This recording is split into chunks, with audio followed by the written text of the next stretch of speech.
ஆமென். கரங்களை கர்த்தர் நல்லவர், கர்த்தர் நல்லவராகவே நன்மையிலே இருக்கிறார். ஆகவே உங்களை தேவன் பலப்படுத்துகிற காலத்துக்குள்ள சிலவாம் நீங்க வந்து நிற்கிறீங்க.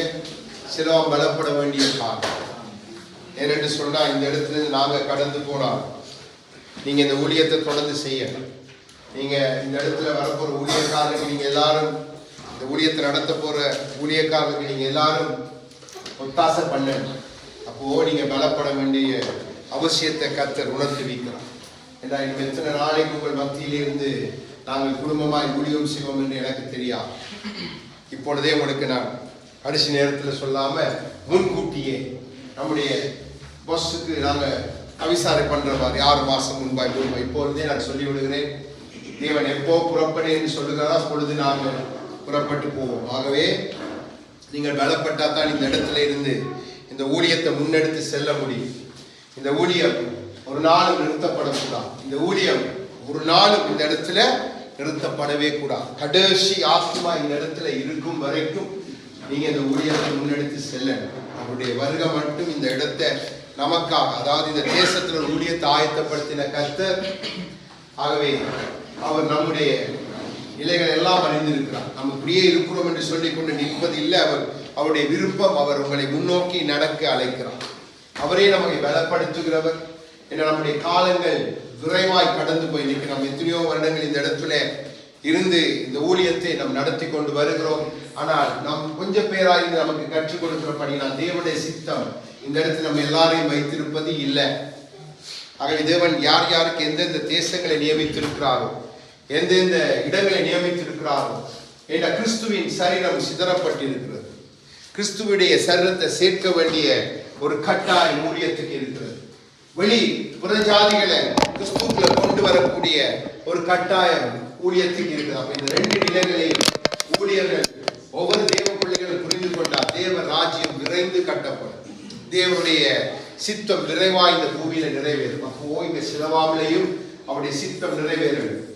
அப்போ நீங்க எல்லாரும் உற்சாகப்பட்டு, நான் எனக்கு என்னத்தை கட்டுவேன், நான் எனக்கு என்னத்தை செய்வேன், நான் என் குடும்பத்துக்கு என்ன செய்வேன், அந்த மனநிலையை நீங்க மாற்றி கர்த்தருக்கு நான் என்ன செய்யட்டும், என் குடும்பம் என்ன செய்யட்டும், கர்த்தருக்காக நான் என்ன வந்தாலும் நானும் என் குடும்பமாய் பிரயாசப்பட்டு இந்த ஓட்டத்தை ஓடி முடிக்கணும் என்ற உணர்வை நீங்க பெற்றுக்கொள்ளும் வரைக்கும் உங்களால கடைசி வரைக்கும் கர்த்தருக்கு கனி கொடுப்பது கடினமான காரியம்.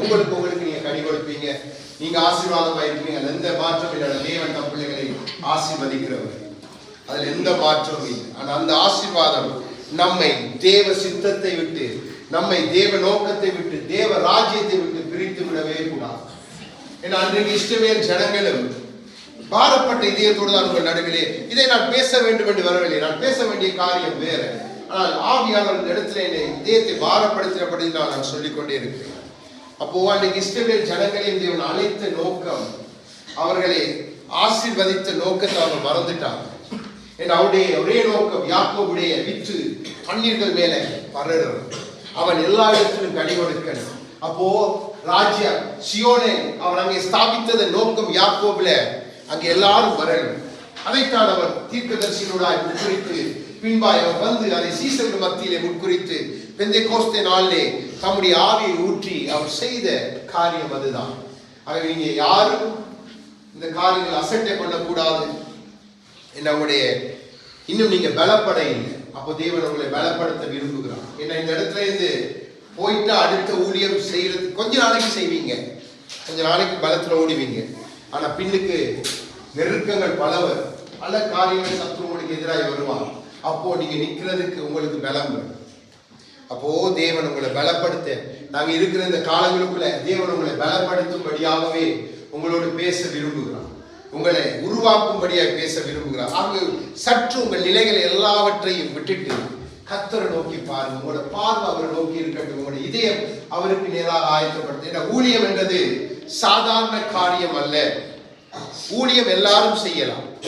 ஆனா தேவன் நியமித்த விதமாய் ஊழியம் செய்யறன்னு சொன்னா அதுக்கு நீங்க ஒரு கிரயத்தை செலுத்தணும். அதுக்கு நீங்க நிறைய அடிப்படணும், ஒடுக்கப்படணும், நெருக்கப்படணும். நிறைய காரியங்களை உங்களுக்கு தேவன் அனுமதிப்பார். தேவனே அதை அனுமதிப்பார். அதுல நீங்க நிக்கணும். அதுக்கு அவரே பலம் கொடுப்பாரா? நீங்க நிக்கணும், நீங்க தான் நிக்கணும். ஆனா உங்களுக்கு பக்க துணியா இருக்கும். அப்படி இருந்தா தான் அவர் நினைக்கிற ஊழியத்தை நீங்க செய்ய முடியும். இல்லைன்னா உங்களோட மனசுக்கு ஏதோ திருப்தியாய் ஊழியத்தை நீங்க செய்வீங்க. ஆனா கடைசி நாளை நீங்க நிற்கும் பொழுது நமக்கு தெரியும். மத்தேயு 7ஆம் அதிகாரத்தில் 21, 22 வசனங்கள் அவரே சொல்லுகிறார், உங்களை நான் அறியேன். அப்போ சிலவாமில அநேகர் அறியப்படாதவர்களை நிற்க போறீங்க. சிலவாமில அநேகர் கிறிஸ்து உங்களை பார்த்து முகத்தை திருப்புகிற நிலையை நிற்க போறீங்க. தேவன் அதை மாற்ற விரும்புகிறார். தேவன் இதயத்தை பாரப்படுத்த இடத்துல வந்து நான் ஆராதித்துக் கொண்டிருக்கும் பொழுதுதான் தேவன் இதயத்தை பாரப்படுத்தினார். ஆகவே உங்களிடத்தில் நான் சொல்லுகிறேன், இதை நான் நினைத்து வரவே இல்லை.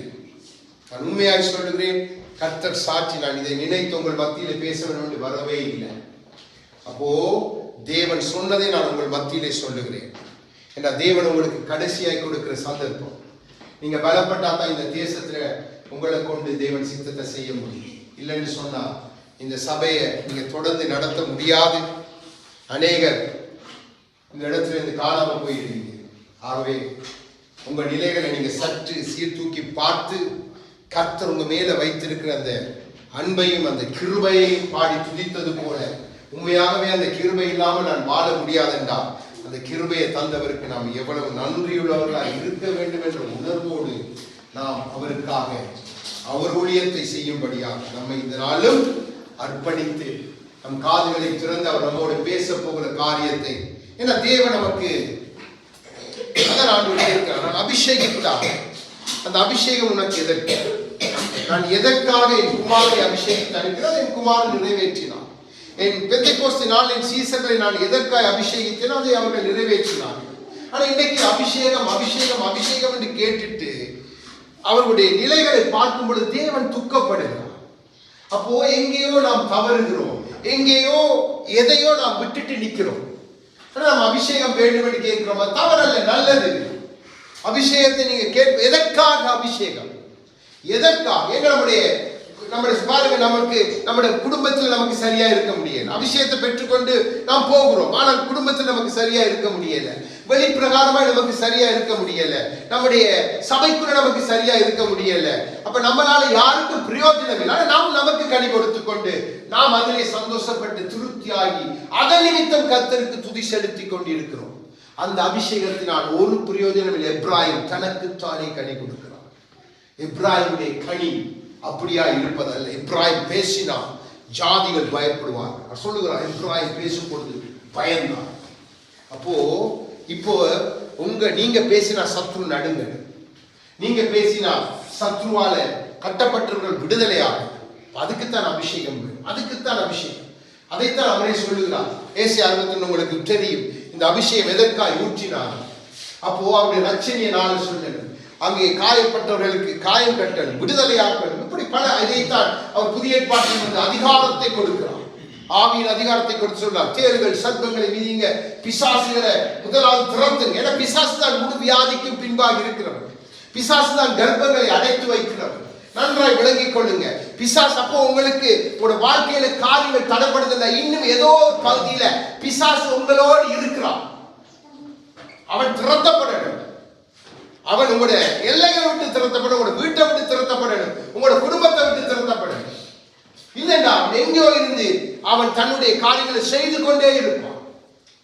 அதான் உங்களுக்கு கடந்த வாரம் இந்த கண்களை குறித்து நான் ஆண்டவர் சொன்னதை சொன்னேன். இந்த வாரம் தேவன் பேச போகிற காரியம் எபேசியர்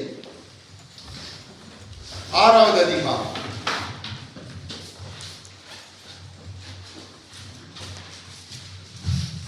10வது வசனத்தை முதலாவது வாசிங்க. கடைசியாக என் சகோதரரே, கர்த்தரிலும் அவருடைய சத்துவத்தின் வல்லமையிலும் பலப்படுங்கள். ஆமென். கடைசியாக பவுல் தன்னுடைய ஓட்டத்தின் நிறைவிலே வந்து அவர் சொல்லுகிற காரியம் என்ன? கடைசியாக நான் உங்களுக்கு சொல்லுகிறது என்ன? என் தேவ பிள்ளைகளே, என்னுடைய தேவ ஜனமே, நான் சொல்லுகிற காரியம் என்ன? அதான் சொல்ல, என் சகோதரரே, கர்த்தரிலும், நன்றாய் வார்த்தைகளை கூர்ந்து கவனிங்க. கர்த்தரிலும் முதலாவது நீங்க கர்த்தரில பலப்படணும்.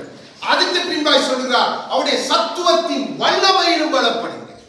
அப்போ இங்கே ஆவியானவர் நமக்கு ஒரு காரியத்தை வைத்திருக்கிறார். இதுதான் நம்முடைய தேவ வாழ்க்கைக்கு நாம் பலப்பட்டு தேவனுக்கு ஊழியம் செய்கின்றாலும் சரி, தேவனுக்கு என்று நாம் எதை செய்கிறது என்றாலும் நமக்குள்ள இருக்க வேண்டிய ஒரு காரியம்தான் இந்த காரியம். அப்போ இது இல்லை என்று சொன்னால் நமக்கு தெரியும்.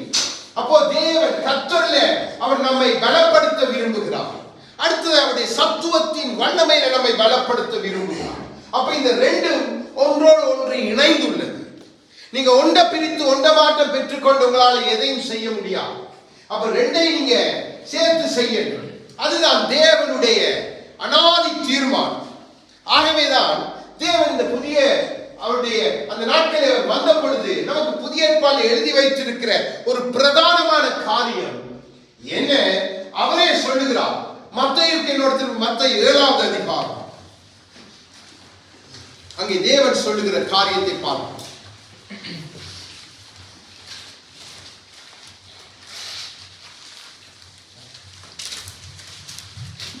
24-25 வாசிங்க. ஆகையால் நான் சொல்லுகிற இந்த வார்த்தைகளை கேட்டு இவைகளின்படி செய்கிறவன் எவனோ அவனை கன்மலையின் மேல் தன் வீட்டை கட்டின புத்தியுள்ள மனுஷனுக்கு ஒப்பிடுவேன். பெருமழை சொரிந்து பெருவெள்ளம் வந்து காற்று அடித்து அந்த வீட்டின் மேல் மோதியும் அது விழவில்லை, ஏனென்றால் அது கன்மலையின் மேல் அஸ்திபாரம் போடப்பட்டிருந்தது. ஆமென், ஆமென். இப்போ கர்த்தர் என்று அங்கே பவுல் சொல்லுகிற காரியம், கர்த்தர் தான் வார்த்தை. வார்த்தை தான் நமக்காக குமாரனாய் மாமிசத்தோடு வெளிப்பட்டது. அப்போ ஆண்டவர் சொல்ற அதன் மேல, அந்த வார்த்தையின் மேல, உன்னுடைய கர்த்தராகிய இயேசு கிறிஸ்து மேல நீ முதலாவது கட்டப்பட. முதலாவது அந்த வார்த்தைக்குள்ள நீங்க அப்படியே உங்களை கட்டிடணும். வார்த்தைக்கு என்று அப்படியே நீங்க உங்களை ஒப்புக்கொடுக்கணும். அப்போ அதுதான் நீங்க கர்த்தர்ல முதலாவது பலப்படுகிறது. அந்த பலம் இல்லாம நீங்க அடுத்த பலத்தை பெற்றுக்கொண்டு எதையும் செய்யவே முடியாது. என்ற உங்களை காட்டிலும் அதிகமாக உங்கள் எதிராளியாகிய பிசாசானவனுக்கு வார்த்தைகள் நன்றாகவே தெரியும். வார்த்தையான ஒரு இடத்திலே அவன் வார்த்தையை கொண்டு பேசுகிறது உண்டானால் நானும் நீங்களும் ஏமாற்றும். அப்போ முதலாவது ஆண்டவராய் இயேசு கிறிஸ்து சொல்லுகிறார், கண்மலையாகிய அன்று மோசே இடத்திலே சொன்னார், கண்மலையை பார்த்து பேசு. அந்த கண்மலையை நின்ற கர்த்தர் பின்னாளிலே மனு கொண்டு வந்தபொழுது சொல்லுகிறார், அந்த கண்மலையாகிய அவர் தன்னை குறித்து சொல்லுகிறார், வார்த்தையாகிய தன்னை குறித்து சொல்லுகிறார். என் மேல முதலாவது நீங்க பலப்படுங்க. அப்போ கர்த்தர்ல பலப்படுகிறது என்றால் எப்படி? அதான் சொல்லுகிறார், என் வார்த்தையின்படியே தன் வீட்டை. அப்போ நீங்க அவருடைய வீடு, அந்த வீடு உங்க சரீரமாகிய அந்த வீடு, அதுக்குள்ள வாசம் பண்ணுகிற அந்த ஆவி ஆத்துமா கர்த்தராகிய அவர் மேல கட்டப்படும் பொழுதுதான் நீங்க எதற்கும் அசைக்கப்படவே மாட்டீங்க. ஏன்னா வெள்ளம், சத்துரு வெள்ளம் போல் வருகிறான் என்று ஆவியானவர் எழுதி வைக்கிறான். அவன் வெள்ளம் போல வருவான். காற்றை காட்டி அந்த சீசர்களை பயமுறுத்தினான். தேவனோ பயப்படவில்லை. அப்போ அவன் அப்படி வருவான் என்றால் சத்துருவுக்கு அந்த அதிகாரங்கள் உண்டு. நமக்கு தெரியும், வேதத்திலே அதற்கு ஆதாரம் உண்டு. யோபுடைய காரியத்தில் அவன் காற்றை வீச பண்ணுகிறான். காற்றை வீச பண்ணி அங்கே யோபுடைய பிள்ளைகளை அந்த வீட்டை விழப்பண்ணி அவன் செய்த காரியம் நமக்கு தெரியும். அப்போ நீங்க சாதாரணமாய் உங்கள் எதிராளியை நீங்க புரிந்து வைத்திருக்கிறபடினாலதான் இன்னும் உங்களால பலப்பட முடியாது. அதை பார்த்துதான் அங்கே பவுல் சொல்லுகிறார் கடைசியா, இது மிக முக்கியமான காரியம். இல்லைன்னு சொன்னா உங்களுடைய ஆவிக்குரிய வாழ்க்கை தள்ளாடும், உங்களோட ஊழியம் தள்ளாடும். உங்களை கொண்டு கர்த்தரால எதுவும் செய்ய முடியாது. முதலாவது வார்த்தை, இந்த வார்த்தைகள் என்னெல்லாம் நமக்கு கற்றுக் கொடுக்குதோ, இந்த வார்த்தைகள் என்னெல்லாம் கர்த்தர் நமக்கு சொல்லுகிறாரோ, நம் மற்றவர்களை பார்க்க வேண்டிய அவசியமே இல்லை. எனக்கு வார்த்தை கொடுக்கப்படும் பொழுது அப்படியே நானும் என் வீட்டாரும் வேண்டாம் அப்படியே கீழ்ப்படுகிறதான் அவரை சேவிக்கிறது. அதைத்தான் யோசுவாவுடைய நாட்களை அவன் செய்து முடித்தான். ஆண்டவர் சொன்ன வார்த்தையினாலே அவனை அறிக்கையிட்டு சொல்லிவிட்டு தான் சொல்லுகிறான், நானும் என் வீட்டாரும் வேண்டால் கர்த்தரையே சேவிப்போம். கர்த்தரை நானும் நீங்கள் சேவிக்கிறேன்டா குடும்பமா வந்து நீங்க 2 மணி நேரம் கையை தட்டி ஆராய்ச்சி போறது அல்ல. அவருடைய வார்த்தைக்கு முழுமையாய் குடும்பமாய் கீழ்ப்படிவதே அவரை சேவிக்கும். அப்போ கர்த்தரை நீங்க பலப்படணும் என்று சொன்னால் அவருடைய வார்த்தை, அந்த வார்த்தையாகிய கிறிஸ்துவில் அவங்க வீடு கட்டப்படணும், அவர்களை நீங்க பலப்படணும். அப்பதான் முதலாவது அஸ்திவாரம், அதான் ஒரு அஸ்தி, அது சரியா இருந்தா தான் அந்த அஸ்திபாரத்துக்கு அடுத்தது அடுத்ததை அப்போஸ்தலர் எடுங்க, அப்போஸ்தலர் 1:8. இப்போ கிறிஸ்து சொல்லுகிறார், பரிசுத்தாவி உங்களிடத்தில் வரும்போது நீங்கள் பலனடைந்து எருசலேமிலும் யூதேயா முழுவதிலும் சமாரியாவிலும் பூமியின் கடைசி பரியந்தமும் எனக்கு சாட்சிகளாய் இருப்பீர்கள் என்றார். ஹalleluya. அடுத்தது இங்கே பவுல் சொல்லுகிற காரியம் என்ன? அவர் சொல்லுகிறார், அடுத்தது சொல்லுகிறார், நீங்க சத்துவத்தின் வல்லமையில பலப்பட. சத்துவத்தின் வல்லமை யாரு? அவருடைய ஆவியானவர். அவருடைய ஆவியானவர்களை நீங்க பலப்படணும். அப்ப வார்த்தை இல்லாம நீங்க ஆவியில பலப்பட்டா ஆவியானவரால் கிரியை செய்ய முடியாது. என்ன அவர் வார்த்தையை தேடி பார்ப்பார், என்ன வார்த்தையாகிய கிறிஸ்துவை தேடி பார்ப்பார். அவர் உங்களுக்குள்ள இருந்தால்தான் அந்த சத்துவம் விளங்கும். ஆகவேதான் கிறிஸ்து சொல்லுகிறார், நீங்கள் 30, 60, 100 பலன் கொடுப்பீர்களா ஆண்டவரை பிரித்து காண்பிக்கிறார். அப்போ நீங்க எவ்வளவுக்கான வார்த்தையில அந்த கர்த்தர்ல பலப்பட்டு அதன் நிமித்தம் அந்த சத்துவத்தில அந்த வல்லமையில நீங்க பலப்படுறீங்களோ அவ்வளவுக்கு ஆவியானவர் உங்களை கொண்டு தன் கிரியை செய்ய முடியும். அவர் உங்கள வாசமாய் இருக்க முடியும். அப்போ இந்த 2 காரியமும் நம்முடைய ஆவிக்குரிய வாழ்க்கையில மிக மிக முக்கியம். நீங்க வார்த்தையை ஆவியை பிரிக்கவே முடியாது. தான் நான் சொன்னேன், வார்த்தை அது ஆவியாய் இருக்குது, அதுக்குள்ளே ஜீவனாகிய நான் இருக்கிறேன். அப்போ இதை பிரிக்கவே முடியாது. நீங்க இதை மட்டும் பிடிச்சிட்டு அதை விட்டுட்டீங்கன்னு சொன்னா நீங்க வார்த்தைப்படி இருக்கலாம், ஆனா பலம் இருக்கா? அப்போ இது 2ம் உங்களோட வாழ்க்கையை விட்டு பிரியக்கூடாது என்றுதான் அங்கே ஆவியானவர் பவுல் என்கிற அப்போஸ்தலனூடாக சொல்லுகிறார். கடைசியாக உங்களோட வாழ்க்கையில நீங்க பிடித்துக் கொள்ள வேண்டிய காரியம் கர்த்தரிலும் அவருடைய சத்துவத்தின் வல்லமையில நீங்க பலப்படணும். ஆகவேதான் வார்த்தையை கொடுத்த ஆண்டவர் சீசர்களுக்கு 3 வருடங்கள் வார்த்தையெல்லாம் கற்றுக் கொடுத்த அதிகாரம் கொடுத்தவர் பின்பாய் சொல்லுங்க, நீங்க தரித்திருக்கணும். என்ன பலம் இன்னும் இல்லை, வார்த்தையை கொடுத்துட்டேன், ஆனா பலம் இல்லை. பலம் வரணும். வந்தாத்தான் நீங்க ஊழியம் செய்யலாம், வந்தாத்தான் நீங்க உங்க குடும்பத்துல சாட்சியா இருக்கலாம், வந்தாத்தான் உங்க சுற்று வட்டாரத்தில் நீங்க சாட்சியா இருக்கலாம், வந்தாத்தான் உங்க தேசத்தை நீங்க கலக்கலாம், வந்தாத்தான் நீங்க பூமியை கலக்கலாம். அப்போ நானும் என் ஆவியானவரும் உங்களுக்குள்ள வாசம் பண்ணுவோம். அப்போ தேவன் எப்படி வாசம் பண்ண விரும்புகிறார்? வார்த்தையாக, தம் ஆவியாக தேவன், பிதாவாகிய தேவன் நம்மில் வாசம் பண்ண விரும்புகிறார். அப்போ இதை விட்டுட்டு நாம் மற்ற காரியங்களை தேடுகிறபடினாலதான் நமக்கு அவருடைய வார்த்தையில நமக்கு ஒரு கரிசனையும் இல்லை. அந்த வார்த்தையை கேட்கிறவர்களோடு கேட்கிறோம், எல்லாம் பண்ணுகிறோம், ஆனா நமக்குள்ள அது கிரியை செய்ய முடியவே இல்லை. அது அப்படியே மறைந்து போகுது. ஒரு கால நீரை போல, காலையில எழும்பி மறைகிற ஒரு மேகத்தை போல நம்முடைய வாழ்க்கை அப்படியா இருக்குது. அதான் நான் சொல்லுகிற ஆண்டவர், பக்தி எப்படி இருக்கிறது? காலையில இருந்து மாலையில மறைகிற மேகத்துக்கு ஒப்பாய் என்னை வார்த்தைகளை கொடுத்த, என்னுடைய பிரமாணங்களை கொடுத்து, ஆனா நீங்க அதை புரிஞ்சு கொள்ளவே இல்லை. அப்போ தேவன் எதற்காக நம்முடைய வாழ்க்கையில இதை சொல்லித்தார? நாம பலப்படணும், என்ன நம்ம தேவனுக்கு பிரயோஜனமா இருக்கணும். இல்லைன்னு சொன்னா நானும் நீங்கள் ரட்சிக்கப்பட்டதன் நோக்கம் என்ன? ஆகவேதான் பவுல் சொல்லுகிறார் 2 கொரிந்தியர் 10வது அதிகாரம்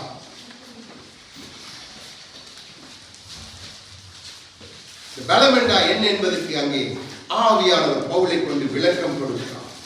நன்றாய் விளங்கிக் கொள்ளும்படியா 2 கொரிந்தியர் 10வது அதிகாரம் 3ல இருந்து 5 வரைக்கும் உள்ள வார்த்தைகளை வாசிங்க.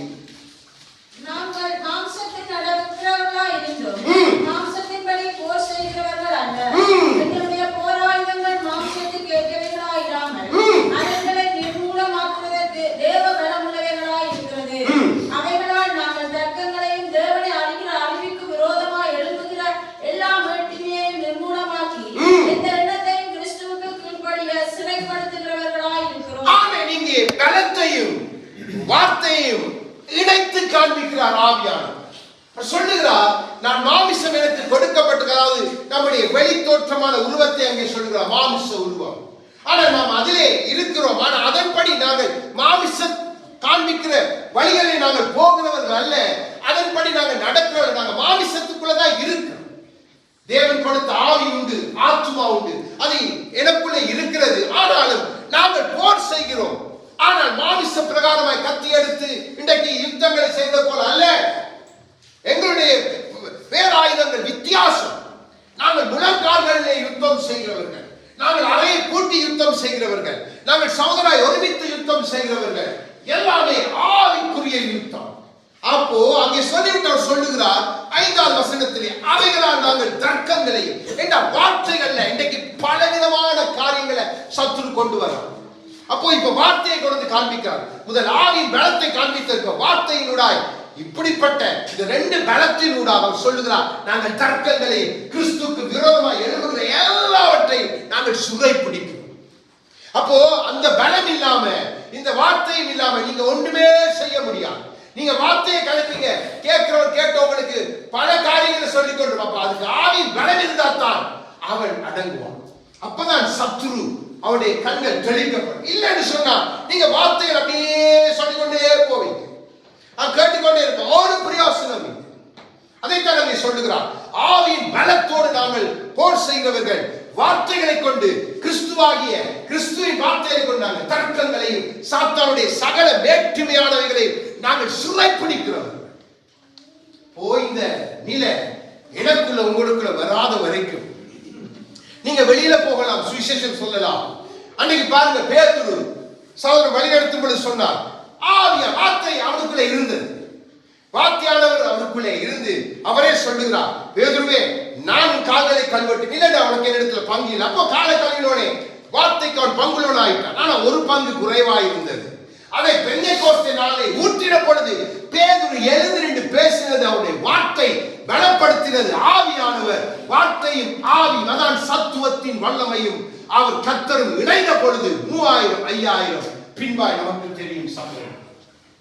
அப்போ அது இல்லாம அப்ப நீங்க எதற்கு ஆவியானவரை பெற்றுக்கொள்ளணும்? ஆவியானவர் நமக்கு எல்லாருக்கும் ரட்சிப்புக்கு ஏதுவாய் அச்சாரமாய் கொடுக்கப்பட்டதால் எந்த மாற்றமும் இல்லை. ஆனா நம்மை கொண்டு அவர் கிரியை செய்யணும், நம்மை அவர் நடத்தி செல்லணும். நாம் நம்முடைய நிலைகளை எப்படி வைத்திருக்கிறோம் என்றால் குழந்தைகளை போல வைத்திருக்கிறோம். இது போதும், ஒரு ஆராதனை, ஒரு சாதாரண ஜெபம், ஒரு ஜெப கூட்டம், இது போதும். இது போதா, இது நமக்கு நாமே கனி கொடுக்கிறோம். இத்தனை காலம் அதைத்தான் செய்தோம், ஒரு பிரயோஜனம் இல்லை. நம்முடைய கனி நமக்கு தான் தெரியும், நம்ம அதை பார்த்து சந்தோஷப்பட்டுக் கொள்கிறோம், பிரயோஜனம் இல்லை. நம்ம கடந்து போனாலும் ஒரு கொஞ்ச நாள் போயிட்டு அது நம்ம குடும்பங்களை பார்க்க போறோம், நம்ம அந்த காரியமா நடக்கிறதால தேவ காரியத்தை செய்யறதும் இல்லை, திரும்பி வந்துடும். அப்ப கனியெல்லாம் வேஸ்ட், அழுகி அழுகி அழுகி கனி விழுந்து கொண்டே இருக்கு. ஆண்டவர் பார்க்கிறாய், இந்த கனியால யாருக்கு பிரயோஜனம்? ஒரு பிரயோஜனம் இல்லை. ஆண்டவர் தேவன் சொல்லுகிறார், நீங்க அவருடைய அந்த வல்லமையில, அந்த வார்த்தை கர்த்தர்ல நீங்க பலப்படாதபடியினால்தான். ஏன்னா எங்க போனாலும் பாருங்க, நீங்க ஒரு பிரயாணத்துக்கு புறப்பட்டுட்டாலே, நான் இங்க இருந்து பிரயாணத்துக்கு கடந்து போனேன், ஏர்போர்ட்ல மிலான் ஏர்போர்ட்ல நிக்கிறேன் அந்த லைன்ல. அப்ப ஒரு மலையாள வாலிபன், 29 வயசு வாலிபன், ஜெர்மன்ல இருந்து வந்து இருக்கிறார். அவர் தன்னை திருமணத்துக்கு போறார். அப்ப அவர் என்னோட வந்து ஆங்கிலத்தில் உரையாடும் பொழுது நான் அவருக்கு நர்சனார், நான் ரோமன் கத்தலிக், ஆனா நான் திருமணம் செய்ய போறது ஒரு இந்து பெண்ணு. அப்போ நான் அவர்கிட்ட கேட்டு அவருக்கு சுவிசேஷத்தை சொன்னேன். அவருடைய கண்கள் என்னை பார்த்து கொண்டிருந்தார். சாதாரணமாக இருந்த வாலிபன் அப்படியே கண்கள் இப்படி கண்ணாடி பார்க்கிற கண்கள் இப்படி என்னை பார்த்து கொண்டு சொன்னார், நீங்க சொல்றது உண்மைதான், உண்மைதான். இப்ப இதை கேட்டு கொண்டிருந்த இன்னொரு பாகிஸ்தான் வாலிபன், அவரும் தன்னுடைய தாய் தகப்பனுக்கு சோபிலேண்டு போராடாம், அவரும் வந்து இணைந்து கொண்டார். பாருங்க ஆண்டவர் எப்படி ஆரம்பிக்கிறார் காரியத்தை சொல்லி. அப்போ இதுதான் தேவன் நம்மளோட வாழ்க்கையில். அப்ப அவரும் ஆரம்பிக்க, அப்போ அந்த இடத்திலிருந்து சுவிசேஷ பயணம் ஆரம்பம். நான் எதிர்பார்த்தேன்னா இவங்க வருவாங்க, இவங்களுக்கு நான் ஆண்டவரை பற்றி, தேவன் அவங்களை கண்டு பேசும் பொழுதே ஆண்டவர் அன்னை குறித்து பேச பண்ணினார். அப்போ அது தேவன் நமக்கு கொடுக்கிற அந்த கிருபை. இது ஏன் நான் உங்களுக்கு சொல்றேன், எந்த நேரம் நீங்க விழிப்பா இருக்கணும். அப்ப அந்த ஆவியானவர் இருந்தா உங்களுக்கு அந்த விழிப்புணர்வு இருக்கும். அந்த வார்த்தை இருந்தா ரெண்டு எந்த நேரமும் அனலாய் நாம் பாடி துதித்தோம், அக்கினியாய் இறங்கிடுமே ஆவியானவரே. நல்லது. ஆனா அந்த அக்கினி எதற்கு? அக்கினி சும்மா அணைந்து போறதுக்கா? இல்லையே. எலியா அக்கினி இறக்கினது எதற்காக? அங்கிருந்த அத்தனை ஜனங்களுக்கு கர்த்தரே தெய்வம் என்பதை விளங்க பண்ணும்படியா. அப்ப நம்ம வாழ்க்கையில அதைத்தான் தேவன் செய்ய விரும்புகிறார். நாம் வேறு காரியங்கள்ல பிஸி. நமக்கு நல்லது, நமக்கு நலமானது, தோட்டத்தை நாட்டு நல்லது எல்லாம் செய்யலாம். அது நமக்கு தான் கனி கொடுக்கும், நம்ம குடும்பத்துக்கு கனி கொடுக்கும், நம்ம என்ன நினைச்சிட்டு இருக்கிறோம்? நம்முடைய முழு சந்ததி, அடுத்த சந்ததி அதெல்லாம் தலைமுறைக்கு வாழும். நடக்கிற காரியமா பிள்ளைகள்? உங்களுக்கு தான் வசனம் நன்றாக தெரியுமே. யோசிச்சு பாருங்க, நம்ம எதை தேடுகிறோம், எதை விட்டுட்டோம் என்பதை நீங்க புரிந்து கொள்ள. அதுக்கு தான் தேவன் பேச விரும்புகிறார்.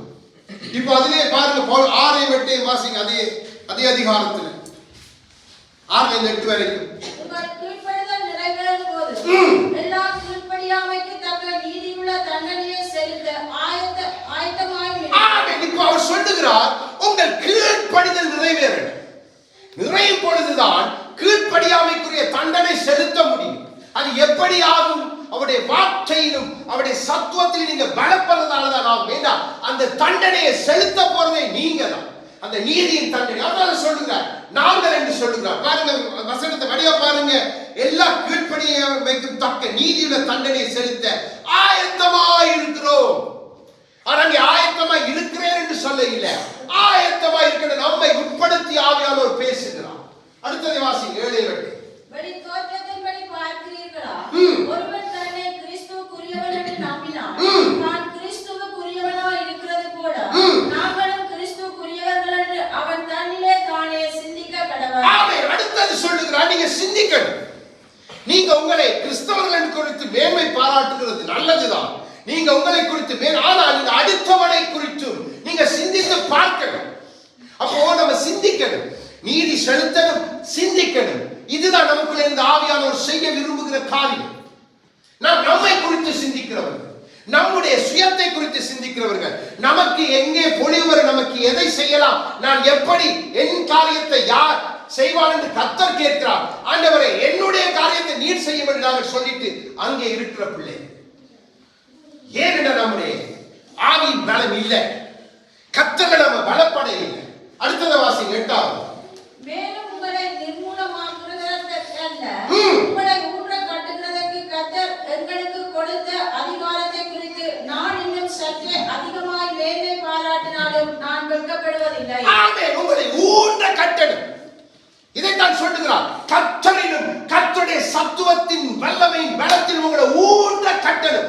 ஆகவேதான் தேவன் கொடுத்த அதிகாரத்தை குறித்து நான் மேன்மை பாராட்டு, அதான் நான் வெட்கப்படுறதே இல்லை.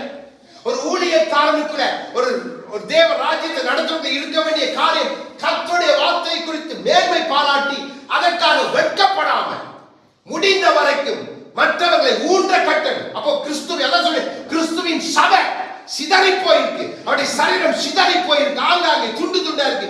இத நம்ம கட்டணும். அடுத்தது வெளியில. அப்போ இதுக்கு நமக்கு சொல்லுகிறார், மேலே வாசித்தோம், அவருடைய வார்த்தைகளை கொண்டு அவருடைய ஆவியை கொண்டு தான் நாம் இவைகளை செய்ய முடியும்.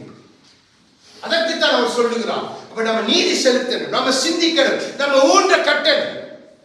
தேவ ராஜ்யம் கட்டப்படாமல் சிதறி போய் கிடக்குது, தேவ சித்தம் சிதறி போய் இருக்குது. ஆனா தேவ பிள்ளைகள் அழைக்கப்பட்டு கிறிஸ்துவின் பரம ஈவை ருசி பார்த்து அவருடைய ஆவியின கிருபையின் ஆவியை பெற்றவர்கள் நாமோ வல்கண்ணர்களை போல தேவ ராஜ்யத்தை குறித்து எல்லாரும் சிந்தனை இல்லை, தேவனுடைய வார்த்தை குறித்து எல்லாரும் சிந்தனை இல்லை. தேவ வார்த்தை உங்களுக்குள்ள இருந்தா, ஆவியானவர் இருந்தா, நீங்க பேசுற பேச்சுல கூட உங்களை அவர் தட்டி கொடுப்பார். நோ, இது தவறு, இப்படி பேசலாம். நீங்க மனைவியோட பேசலாம், பிள்ளையோட பேசலாம், இல்ல நீங்க யாரோட உடனே இருதயத்தில் ஆவியை சொல்ல இது பிழை, உடனே மன்னிப்புக்கு இது தவறு. அதுதான் வார்த்தை வாய் இணைந்திருக்கிற வாழ்வு. இதைத்தான் தேவன் நமக்கு செய்ய விரும்புகிறார். அப்போ இன்னும் அதிகமாக இதை நாம் தெரிந்து கொள்ளக்கூடிய எபிரேயர் 2வது அதிகாரம் வார்த்தைக்கு ஒரு 2 எடுங்க, 5 to 9 வரைக்கும் வாசிங்க. இதுவரை உலகத்தை குறித்து பேசுகிறோமே, அதை அவர் யூதர்களுக்கு கீழ்ப்படுத்தவில்லை. ஆமென். இப்போ இங்கே பவுல் எப்படி ஆரம்பிக்கிறார்? இனி வருகிற உலகம், அது யாருடைய உலகம்? அது கிறிஸ்துவின் உலகம், அது கிறிஸ்துவின் ராஜ்யம். அதை யாருக்கு தேவன் கொடுத்திருக்கிறார்? தூதர்களுக்கு இல்ல, எனக்கு உங்களுக்கு கொடுத்திருக்கிறார். இதை நாம் புரிந்து கொண்டா நாம் இன்றைக்கு இந்த இத்தாலி தேசத்து சிட்டிசனுக்காக நாம் பல வழியில குறுக்கு வழியெல்லாம் காசு கொடுத்தாவது சரி இந்த சிட்டிசனை பெற்றுக்கொள்ளணும் என்று நம்ம பல வழி அன்றைக்கு அந்த தலைவன் சொன்னது போல பவுலிடத்தில் அவன் சொன்ன சிலாக்கியத்தோடு பிறந்தேன். ஆனால் சொன்ன நான் பணத்தை கொடுத்து வாங்க. அப்படித்தான் நாம் இருக்கிறோம். இந்த அழிந்து போற சிட்டிசனுக்கு நாம் படுகிற பிரயாசத்தை இனி வரும் உலகத்தை தேவன் எனக்கும் உங்களுக்கும் கீழ்ப்படுத்தி ஒப்பு கொடுத்துக்கான நினைவே சபைக்குள்ள தேவ ஜனத்துக்குள்ள இல்ல. அந்த பலம் இல்லை. அந்த கர்த்தர்ல நாம் பலப்பட இல்லை. ஆகவேதான் நமக்கு அதை குறித்து சிந்தனை இல்லை. தொடர்ந்து வாசி. ஒரு இடத்திலே ஒருவன் சாட்சியாக மனுஷனை நீ நினைக்கிறதற்கும் மனுஷனுடைய குமாரனை நீ விசாரிக்கிறதற்கும் அவன் எம்மாத்திரம் அவனை தேவதூதரிலும் சற்று சிறியவனாக்கினீர்.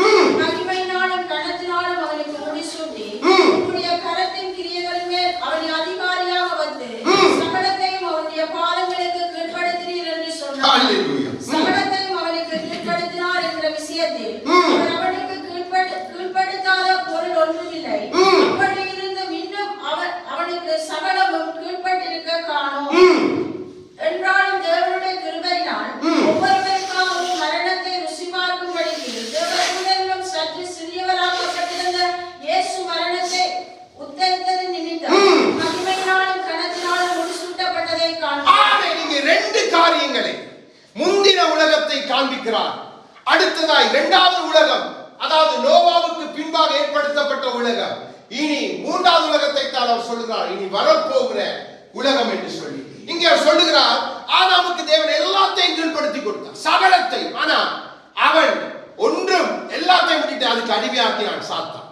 இப்போ தேவன் தம்முடைய குமாரனை அனுப்பி சகலத்தையும் குமாரனுக்குள்ளே ஜெயித்து கீழ்ப்படுத்தி இப்ப அதிகாரத்தை என் கையில உன் கையில கொடுத்திருக்கிறாரே.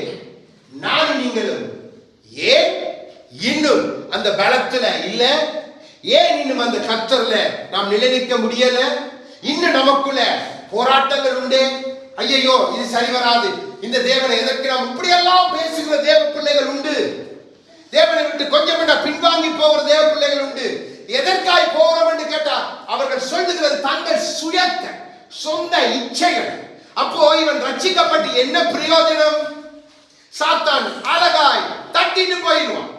நீங்க நினைக்க கூடாது. அதான் சொல்லுகிறேன், நீங்க இதுல பலப்படாட்டி உங்களை சாத்தான் லேசா தட்டி தட்டி தட்டி கொண்டு போயிடுவான். தனித்து கொண்டு போன அவனுக்கு லேச உங்களை வேட்டையாடும். நம்ம சபைக்கு வந்த ஒரு சகோதரி இப்போ வாரதில்லை, கன வருஷத்துக்கு முன்பா திடீரென்று அந்த சகோதரியை தேவன் தரிசனத்திலே காண்பிக்கிறான். அந்த சகோதரியுடைய காரியங்களை எனக்கு காண்பிக்கிறான். அப்போ நான் எழுதி என் மனைவிடத்துல சொன்னேன், இந்த மகளுக்கு இப்படி காரியம் இருக்குது, சத்துரு மரணத்துக்கு ஏதுவாக நடத்தி கொண்டிருக்கிறான். இந்த காரியம் தேவன் ஜெபிக்கும்படி சொல்லுகிறார். ஒருக்கா இந்த மகளோடு போன் பண்ணி கதை. அப்போ இவன் நான் சொன்ன அத்தனை காரியத்தை எடுத்து அந்த மகளோடு டெலிபோன் பண்ணி சொல்ல, அந்த மகள் வா, நீங்க சொல்றது எல்லாம் சரி, எல்லாம் சரி, எல்லாம் சரி, எல்லாம் சரியா சொல்றீங்க. சொன்னா ஒரே ஒரு வழிதான், வேதத்தை எடுத்து வேதத்தை பாருங்க, எந்த நிலையை நீங்க விழுந்தீங்களோ அந்த நிலையில திரும்பி வாங்க. முடிஞ்சா நீங்க வரலாம், வெட்கப்பட வேண்டிய அவசியம் இல்லை, சபைக்கு வாங்க, உங்களுக்காக நாங்கள் ஜீவிக்க ஆயத்தமாயிருக்கோம். தேவன் அப்படியே காட்டினான், சும்மா ஒரு படம் போல காட்டினான். என்ன காட்சி! நான் அந்த சகோதரியை மறந்து போயிட்டேன், நினைக்கவே இல்லை. அப்போ அதான் நான் உங்களுக்கு சொல்லுகிறேன், தேவனுடைய வார்த்தையும் ஆவியான உங்களுக்குள்ள இருந்தால் உங்களை விடவே மாட்டார். தேவன் சிந்திக்க பண்ணுவார். அப்போ இங்கே பாருங்க, கிறிஸ்து நமக்காக சகலத்தையும் செய்து ஜெயித்தாரே என்று பாடுகிறோம். சிலுவையில் அன்பு குந்தி என்று பாடுகிறோம். இந்த அன்பை நானும் நீங்கள் உண்மையா கை கொள்கிறோமா? கை கொண்ட கர்த்தருடைய வார்த்தையை நாம் பலப்பட்டிருப்போம். ஏன் நமக்கு எல்லாத்துக்கும் ஒரு தடுமாற்றம் வருகிறது? எல்லாத்துக்கும் ஏன் திடீரென்று எதுவும் சொன்னா அதை ஏற்றுக்கொள்கிற இருதயம் நமக்கு இல்லை? அப்ப நம்ம கர்த்தர்ல பலப்படலை. கிறிஸ்துவத்துல போய் நீங்க பேசி பாருங்க. அவர்கிட்ட பேசும் பொழுது நிதானமாய் சகலத்தையும் அவர் எங்கே எப்படி செய்யணும் அப்படி செய்யிட்டு போயிட்டே இருக்கும். அப்ப நம்ம கர்த்தர்ல பலப்பட்டு இருந்தா நமக்கு தெரியும் இது பிசாசு. அப்போ இந்த டைம்ல நம்ம பேச முடியாது. ஒரு டைம் வரும், அப்ப நம்ம பேசுவோம். அப்ப நமக்கு தேவன் காரியங்களை காண்பித்து கொடுப்பார். யாரையும் வெறுக்கிறது அல்ல. அந்த நேரத்தில் நம்மை தேவன் அங்கே காப்பாற்றி வைக்கிறதுக்கு ஒரே நோக்கம், நம்ம கொண்டுதான் அந்த யுத்தத்தை முடிக்கணும். அப்போ நம்ம ஆண்டவரை சொல்ற அவனை கீழ்பட்டு இருக்கல. இப்ப கிறிஸ்து எல்லாத்தையும் கீழ்படுத்தி சொன்னார், சாத்தானின் சகலவற்றையும் உங்களுக்கு ஜெயிக்கிற அதிகாரம் கொடுத்து ஒன்று உங்களை சேதப்படுத்துவதில் என்று கர்த்தராகிய வார்த்தையாளவரை தன் வாயினாலே எழுதி சொல்லி அதை தன் ஆவினாலே எழுதி வைத்திருக்கிறார். ஆனா இதுல நம்ம பலப்பட இல்லை. ஆகவேதான் பவுல் அன்று எபேசு சபைக்கு அதை எழுத வேண்டியிருந்தது. பின்னாட்கள் எபேசு சபைக்கு நடந்தது உங்களுக்கு தெரியும். நல்ல நல்ல மூப்பர்கள் இருந்து தடுமாறி போன சபை நல்லா விளங்கி கொண்டது. தேவன் அங்கேதான் சொல்லுகிறார், நீ கர்த்தருடைய வார்த்தையில இல்ல, அவருடைய பலத்துல நீ இல்லை என்று சொல்லிதான் பவுலை கொண்டு எழுதுகிறது. அப்போ நமக்கு அது நன்றாய் தெரியும். எபிரேயர் 3வது அதிகாரம் ஏன் இதெல்லாம் நமக்கு நேரிடுகிறது அதை புரிஞ்சு கொள்ளணும். ஏன் நம்ம கர்த்தர்ல பலப்பட முடியல, அவருடைய ஆவியில பலப்பட முடியல. இப்ப ஆவியானவர் நமக்கு காரியத்தை காண்பித்துக் கொடுக்கிறார். எடுத்து வாசிங்க 3வது அதிகாரம் 14 இருந்து 19 வரைக்கும் உள்ள வார்த்தைகளை வாசிங்க. நாம் ஆரம்பத்திலே கொண்ட நம்பிக்கையையும் உறுதியாய் பற்றிக் கொண்டிருப்போமாகில் கிறிஸ்துவினிடத்தில் பங்குள்ளவர்களாய் இருப்போம். இன்று அவருடைய சத்தத்தை கேட்பீர்களாகில் கோபமூட்டுதலில் நடந்தது போல உங்கள் இருதயங்களை கடினப்படுத்தாதீர்கள் என்று சொல்லி இருக்கிறதே. கேட்கிறவர்களில் கோபமூட்டினவர்கள் யார்? மோசேயினாலும் எகிப்திலிருந்து புறப்பட்ட யாவரும் அப்படி செய்தார்கள் அல்லவா? மேலும் அவர் 40 வருஷமா யாரை ஆலோசித்தார்? பாவம் செய்தவர்களை அல்லவா? அவர்களுடைய சவங்கள் வனாந்திரத்தில் விழுந்து போயிற்று. இன்னும் என்னுடைய இளைப்பாறுதலில் பிரவேசிப்பதில்லை என்று அவர் யாரை குறித்து ஆணையிட்டார்? கீழ்ப்படியாதவர்களை குறித்து அல்லவா? ஆதலால் அவிசுவாசத்தினாலே அவர்கள் அதில் பிரவேசிக்க கூடாமல் போனார்கள் என்று பார்க்கிறோம். ஆமென். பாருங்க, ஆரம்பத்துல இந்த விசுவாசம் உங்களுக்கு இல்ல, உங்களுக்கு அவிசுவாசத்தை போட்டுட்டான் சத்துரு. ஆகவே தான் இஸ்ரவேல் ஜனங்கள் பாருங்க, ஆண்டவர் நடத்தி வந்தார். தண்ணி கேட்டாங்க கொடுத்தார், சாப்பாடு கேட்டாங்க கொடுத்தார், இறைச்சியை கேட்டார் கொடுத்தார்.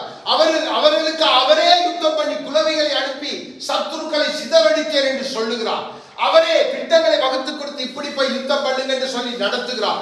40 வருஷமும் அவரே சொல்லுகிறார், உங்களோட வஸ்திரம் பழசாய் போகல, உங்களுடைய பாதணிகள் கூட பழசாய் கிழிஞ்சு போகலையே, கேளு என் ஜனத்திடத்துல நான் நடத்தினது உண்டோ இல்லை. ஆனா அந்த ஜனத்திடத்துல தேவன் பிரியமா இல்லை.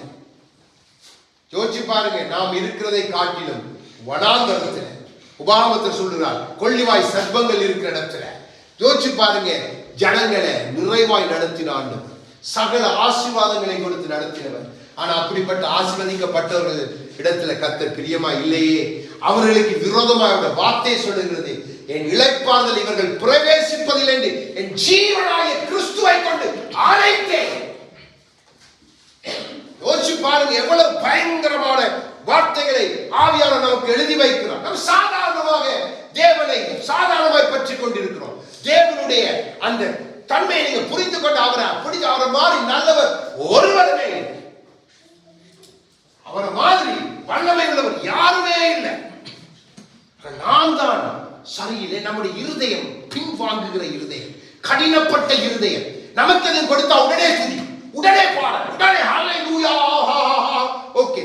ஆனா ஏதோ ஒரு பிரச்சனை வந்துட்டா வாயில துதியும் இல்லை, கர்த்தருக்கு நம்ம முதுக காட்டிட்டு போறதுக்கு ரெடி. இதைத்தான் அன்று இஸ்ரவேல் ஜனங்கள் செய்தாங்க. அப்போ இன்றைய நாளில தேவ சத்தத்தை நீங்க கேட்டா உங்க இருதயங்களை கடினப்படுத்தாதீருங்க. இது தேவனுடைய சத்தம். மனிதனால் இப்படிப்பட்ட வார்த்தைகள் இதெல்லாம் தேவன் நமக்கு எழுதி கொடுத்த வார்த்தைகளே பிரசங்கிக்கப்படுகிறது. வீண் வார்த்தைகள் ஒன்றுமே இல்லை. அப்ப நீங்க அதை கேட்காதான் உங்களோட ஆத்துமா செழிப்பாகும். உங்களோட ஆத்துமா செழிக்கும் பொழுதே அந்த தொய்ந்து போன ஆத்துமாவை பலப்படுத்த தம் ஆவியை ஊற்றுகிறார். சும்மா ஆவியானவரை ஊற்றும் ஊற்றும் ஊற்றும் என்றால் ஆவியானவர் பார்ப்பார், இவனுக்கு ஊற்றி என்ன பிரயோஜனம்? அப்படியே வாங்கி கொண்டு குடம் நிறைய வாங்கி கொண்டு போய் அங்க போக்குல எல்லாம் கீழா. அவங்க தங்களுக்கு ஏற்ற இறைமையார் தங்களுக்கு ஏற்ற ஜீவ தண்ணீர் என்ன தட்டிட்டு தங்களுக்கு ஏற்ற தொட்டிகள் உண்டு பண்ணினாங்க. தொட்டி முழுக்க ஓட்டை. அப்ப அதை அடைக்கணும். ஆவியான முதலாவது அடைக்கிறவர், அடைத்து போட்டு நிரப்புகிறவர். நம்ம சொல்றோம் ஆவியான நம்ம இப்படியா இருக்கிற நிரப்பு. அதை நிரப்புதல் நமக்கு பிரயோஜனப்படாது. அப்போ இங்க எதனால இவர்கள் இப்படி போனா கர்த்தரிலே விசுவாசம் இல்லை. கர்த்தருடைய வார்த்தையை அவர் விசுவாசிக்க அவர் சொன்னார், உங்களை நான் பாலும் தேனும் ஓடுகிற கானானுக்குள்ள பிரவேசிக்க பண்ணுவேன், உங்க முற்பிதாக்களுக்கு வாக்குத்தத்தம் பண்ணின தேசத்துல நான் நடத்துவேன் என்று சொன்னார். ஆனால் இந்த ஜனங்களுக்கும் அந்த விசுவாசமே இல்லை, பின்வாங்கி போனார்கள். வேதம் நமக்கு நன்றாய் புதிய ஏற்பாட்டிலே ஆவியானவர் எழுதி வைக்கிறார். கேட்டவர்கள் கோபமூட்டினார்கள். யாரு? மோசையினாலே நடத்தப்பட்டு ஜலத்தினாலே ஞானஸ்நானம் பெற்று மேகமாகிய ஆவியினாலே மூடப்பட்டவர்கள்.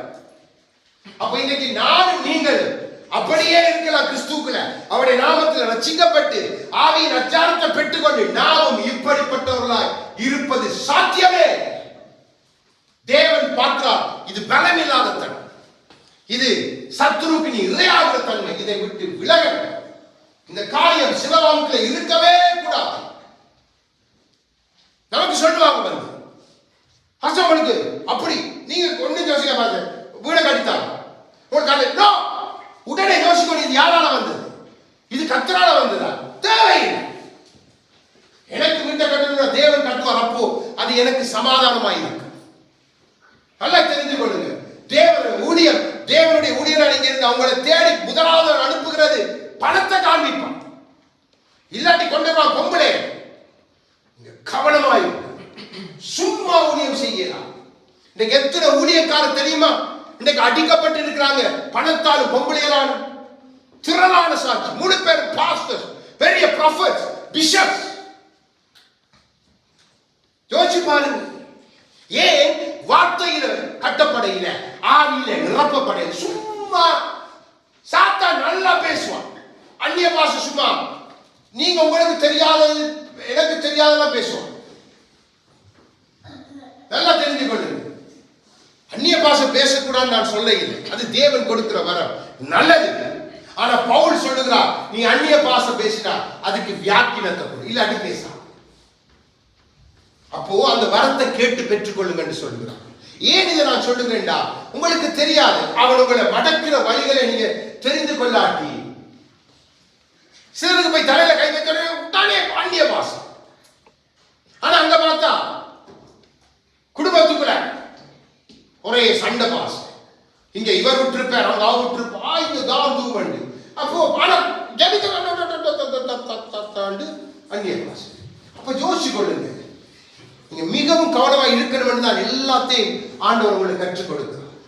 அப்போ அந்த வார்த்தையை நீங்க பலப்பட்டு அந்த ஆவியில நிரப்பப்பட்டிருந்தா உங்களுக்கு தெரியும். நீங்க அழகாக உங்களுக்கு ஆவியானவர் படம் போட்டு உங்களுக்கு அப்படியே அழகாய் காட்டி கொடுப்பார். உங்களுக்கு யாரும் காட்டி கொடுக்க வேண்டிய காரியமே இல்லை. அன்று ஜனங்கள் முகமுகமாய் தேவனை தரிசித்த ஜனங்கள் தான் வனாந்தரத்தில் அழிக்கப்பட்டார். அப்போ நானும் நீங்கள் அப்படி இருக்கக்கூடாது. அப்போ அவருடைய சத்துவத்திலேயும் அவருடைய வார்த்தையில் நாம் பலப்பட வேண்டியது எத்தனை அவசியம் என்பதைத்தான் ஆவியார் நம்மோடு பேசுகிறார். ஆகவேதான் எபேசியர் எடுங்க, எபேசியர் திருப்பி. இவர்கள் அவிசுவாசம், அப்ப அந்த அவிசுவாசம் தான் அவருக்கு விரோதமான மிகப்பெரிய காரியம். ஆகவேதான் பவுல் 6:16 வாசிங்க. சத்தியம் என்னும் கட்சியை 6:16 சிஸ்டர் அப்படியே இருக்கு. பொல்லாங்கனையும் அக்கினி ஆஸ்திரங்களை எல்லாம் அவித்து போடத்தக்கதாய் எல்லாவற்றுக்கும் மேலாக விசுவாசம் என்னும் கேடகத்தை பிடித்துக் கொண்டவர்களாயும் நில்லுங்கள். ஆமென். அப்போ வல்லமையோட வார்த்தையான மேல அந்த விசுவாசம் தான் உங்களுக்கு கேடகம். அந்த விசுவாசத்தை நிமித்தம் தான் ஆவியை நீங்க பெற்றுக்கொள்ளலாம், அளவில்லாம அதை நிமித்தம் தான் நீங்க நடக்கலாம். அப்ப அதை பிடிக்கணும், அக்கினி அதுக்கு விரோதமாகத்தான் சத்துருவானவன் எல்லாவற்றையும் எறிவான். இதைத்தான் அன்று இஸ்ரவேல் ஜனங்கள் தவறி போனார்கள். அவிசுவாசத்தின் நிமித்தம் அவர்கள் இடறினார்கள் என்று வேதம் சொல்லுது. தேவன் பிரியமா இருக்கிறப்போ அவருடைய வல்லமையில சத்துவத்தை நீங்க பலப்பட்டுட்டா உங்களோட வார்த்தையில விசுவாசம் உங்களோட வழிகளை சத்துரு எல்லா வழியும் அடைப்பான். உங்க வேலைகளை புடுங்குவான், உங்களை சுத்தி இருக்கிற காரியங்களை அடைப்பான். எதிர்பாராத விதமா சொல்லுவாங்க இந்த வேலையை விட அப்படியா, ஆனா நீங்க பயந்து ஐயோ நாளைக்கு, அது உங்களோட அவிசுவாசம். அந்த இடத்துல சொல்லு, கர்த்தாவே இதுவரை நடத்தினீர், இனியும் நடத்துவீர். இந்த வேலைக்கு நான் அடிமை இல்லை, வேலை நான் எனக்கு அடிமை. இந்த உணவுக்கு நான் அடிமை இல்லை, உணவு எனக்கு அடிமை. அப்போ நாம் எல்லாவற்றையும் நமக்கு அடிமைப்படுத்தி வைக்கணும். அதை போல நான் ஒன்றுக்கு அடிமைப்பட மாட்டேன், எல்லாம் எனக்கு அடிமை. அதைத்தான் கீழ்படுத்தி இருக்கிறோம். நாம எல்லாத்துக்கும் அடிமை. நம்ம சாப்பாட்டுக்கு அடிமை, நித்திரைக்கு அடிமை, வேலைக்கு அடிமை, பணத்துக்கு அடிமை, எல்லாத்துக்கும் நம்ம காட்டி கொடுக்கிறோம். இந்த விசுவாசம் எப்படி உங்களுக்குள்ள இன்னுமா பலப்படணும்னா என்ன செய்யணும்? அப்போ சாத்தான் வருவான், டெஸ்ட் பண்ண வருவான். தேவன் உங்களுக்கு பெரிய தரிசனத்தை கொடுத்துட்டு நீங்க போக்குள்ளே சாத்தான் வருவான். இப்ப பாருங்க, விசுவாசத்தை நான் கெடுக்கிறேன். அப்போ நீங்க சொல்லணும், இல்ல சாத்தான், தேவன் என்னோட இருக்கிறார், தேவன் என்னோட இருக்கிறார். என் கால்களை மான் கால்கள் போல் உயரமான ஸ்தலங்களில் நிறுத்துவன் என்று வாக்கு பண்ணின கத்த நீ இல்லை. அதாவது நீ எனக்கு கீழே, அவர் எனக்கு மேலே, அவர் எனக்குள்ள. அதால எதுவும் என்ன செய்யப்பட்ட நீ என் வேலையைத்தான் எல்லாத்தையும் என்னை சுத்தி இருக்கிற நீ எதை கை வைத்தாலும் என்னையும் என் குடும்பத்தையும் நடத்துவதற்கு அவர் வல்லவர். அறிக்கையில நீங்க ஒரு நாளும் தவறக்கூடாது. நமக்கு வேலை போயிட்டு ஐயோ நம்ம எப்படி இப்ப வீட்டு வாடகை கட்ட போறோம், நம்ம எப்படி அடுத்த காசை கட்ட போறோம், இதுதான் நம்முடைய யோசனை. நித்துரே வரலாம், குரண்டு குரண்டு குரண்டு நம்முடைய நிலம் மாறி. ஆனா தேவனுடைய வார்த்தை ஆவியானவர் இருந்தா சொல்லுவாங்க, பயப்பட உன்னை நடத்த நான் வல்ல, அவாந்திர வழியிலும் உனக்காக புதிய காரியத்தை நான் செய்வேன். உன் நிமித்தம் கோட்டான்களும் வலுசற்பங்களும் காட்டு கழுதைகளும் வந்து தாகம் தீர்த்து என்னை மகிமைப்பான். அதான் விசுவாசத்துக்கு இருக்கிற வேலை. நீங்க ஒரு நாளும் பயப்படக்கூடாது. நம்ம விட்டு நம்ம ஆண்டவரே, ஆண்டவரே நானும் என் மனைவி என் பிள்ளை என் குடும்பத்தை நீ பாதுகாத்து வைத்துக் கொள்ளும். மற்றெல்லாம் நான் ஆண்டவரே அப்பா வேலை அது வந்தது, இடையில வந்து வேலை நம்பி நான் தேசத்துக்குள்ள வரல. எத்தனையோ வேலையை பார்க்கணும், எத்தனையோ நண்பர்களை தந்துட்டீங்க, ஒவ்வொரு தேசத்துல ஒவ்வொரு நண்பர், இவரை நம்பி நான் வரல. எல்லாம் உமக்குள்ள வந்த நாள்ல இருந்து என் நம்பிக்கை நீராய் மாறி. ஆகவே நான் நம்புகிற கேடகம் நீ, என் அரணும் நீ, என் கோட்டையும். சத்தியமான வார்த்தை, அதை ருசி பார்த்தா தான் நம்முடைய இதயம் அது மகிழ்ந்து கழிவு. அதான் நம்மளோட பலம். நம்ம சோர்ந்து போறது அல்ல. சாத்தான் நம்மளை சோர்ந்து போக பண்ணுவான். தண்ணி இல்லாம நான் வறண்டு போயிருக்க சூழ்நிலை நடத்த பார்ப்போம், உணவு இல்லாம நடத்த பார்ப்போம், பணம் இல்லாத மாதிரி காண்பிப்பா. அது முடியாது. தேவன் நினைச்ச பேதுரு பார்த்து சொன்னது போய் மீனை பிடி, பணத்தை கட்டு. நமக்கு எதிர்பாராடத்திலிருந்து பண உதவி வரும், எதிர்பாராடத்திலிருந்து உணவை கொடுப்பான், எதிர்பாராடத்திலிருந்து தண்ணீரை கொடுப்பான், அவரை பாதை காட்டி நடத்துவான். அப்போ இத அந்த ஜனங்கள் தங்களுடைய அந்த அவிசுவாசத்தின் நிமித்தம் இழந்து போனார். நானும் நீங்கள் அப்படி இருக்கக்கூடாது. ஆகவே கேடகத்தை பிடிச்சுக்கொள்ளணும். கேடகம் விசுவாசம். விசுவாசம் என்றால் அது கிறிஸ்து. அதைத்தான் எபிரேயர் 12 அவர் சொல்லுகிறார். அவரை நோக்கி அவரை பிடித்துக் கொண்டு அவைதான் அந்த ஸ்திரீக்கு வல்லமை உடனடியாக புறப்பட்டது. அத்தனை விசுவாசம், சும்மா தொட்டாவது நான் சுகமா. அந்த விசுவாசம் நம்மை எங்கேயோ கொண்டு போய். இப்போ சங்கீதம் 119வது அதிகாரம் நீங்க பார்த்து முடிக்க போகிறோம்.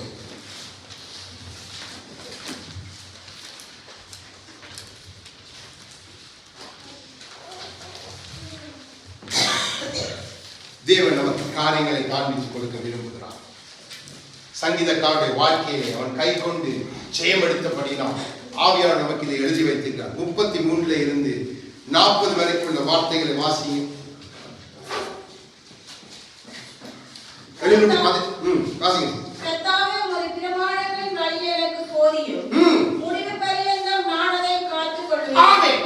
தேவன் பார்க்கிறார் அவர் கொடுக்கிற பிரமாணோட வார்த்தைகளை நீங்க அதான் முடிவு பரியந்தம். அவர்கள் முடிவு பரியந்தம் அப்படி நிலைத்து நிற்க இல்லை. ஆரம்பத்தில் நம்பிக்கையா வந்தாங்க, ஆனா சொல்ல முடிவு பரியந்தம் நிலைத்து நிற்கவே இல்லை. இங்க சங்கீதக்காரன் சொல்றான், ஆண்டவரே நான் முடிவு பரியந்தம் நிலைத்து நிற்கணும். அப்போ இந்த உணர்வு நமக்குள்ள இருக்கணும். அடுத்த வாசிங்க.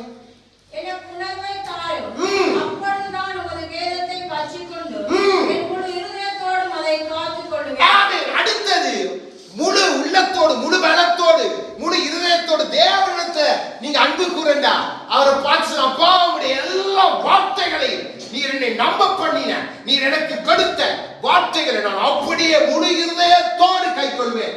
இந்த உணர்வு நமக்குள்ள இருக்கணும். வாசி. உமது கற்பனைகளின் பாதையில் என்னை நடத்தும், நான் அதில் பிரியமாய் இருக்கிறேன். ஆமென். பாவமுடைய வார்த்தையில நீ என்னை நடத்தி நான் பிரியமா இருக்கிறேன். அந்த வார்த்தையில சில வேளையில நமக்கு நெருக்கங்கள் வரலாம், சில வேளையில நான் ஒடுக்கப்படலாம், சில வேளையில துப்பல், சில வேளையில குட்டுதல், பரவாயில்லை, அது இடுக்கமான வாசல். ஆனா நீ நடத்திட்டா மரண இருளின் பள்ளத்தாக்கில் நடந்தாலும் நான் பொல்லாப்புக்கு பயப்படேன், தேவரீர் என்னோடு கூட இருக்கிறேன் என்ற சத்தத்தை கேட்டு நான் நடப்பேன் கர்த்தாவே. ஆக ஆகவே உம்முடைய வார்த்தை நான் பிரியமாய் இருக்கிறேன். நாம் பிரியமாய் இருக்கிறோமான வார்த்தை நம்முடைய பிரியம் என்னத்துமே. அப்போ அப்படிப்பட்டவங்களுக்கு தான் தேவன் ஆவியை அளவில்லாம கொடுக்கிறது. அப்படிப்பட்டவனோட வார்த்தையை அள்ளி அள்ளி கொடுக்கிறது. ஏன்னா அவருக்கு தெரியும் இவனுக்கு என் வார்த்தையில் பிரியம். இவன் முழு மனதோடு அதை நேசிக்கிறான். இவன் உணர்வை கேட்கிறான். தன் வழிகளை போதித்தவரை நடக்கபடி தனக்கு அருள் செய்யும்படி கேட்கிறான். அடுத்தது வாசி. என் இருதயம் பொருளாசையை சாராமல் உமது சாட்சிகளை சாரும்படி செய்யும். ஆமென். அடுத்தது நம்முடைய இருதயம் பொருளாசை மேல போயிட்டு என்று சொன்னா கர்த்தருடைய அவர்களை நம்ம நிற்க முடியாது. அவருடைய ஆவியை நிலைக்க முடியாது. நம்முடைய உரைச்சு அப்ப எங்க போய் பாட்டை படிக்கலாம். ஓ இன்னைக்கு வேலை இல்லை, இப்ப வேலை என்ன விட்டு போயிட்டு இப்ப ஒரு 4 மணித்தியாலும் ஏதாவது ஒரு பாட்டை எங்கேயாவது அடிச்சு இந்த காசை நம்ம எப்படியா பிடிக்கணும். அதுக்கு அடிச்சு அவனுக்கு அடிச்சு இவனுக்கு அடிச்சு வேலை கொண்டு வா, வேலைத்தான் எனக்கு. அப்போ நம்முடைய இருதயம் பொருளாசை. அதை விட்டுட்டு கர்த்தரை காத்து ஆண்டவரே நீர் தானே எனக்கு வேலையை தந்தி, நீர் எனக்கு வேலையை தந்தி. அப்படி நீங்க நினைக்கும் பொழுது ஆண்டவர் தூதர் அனுப்புவார்.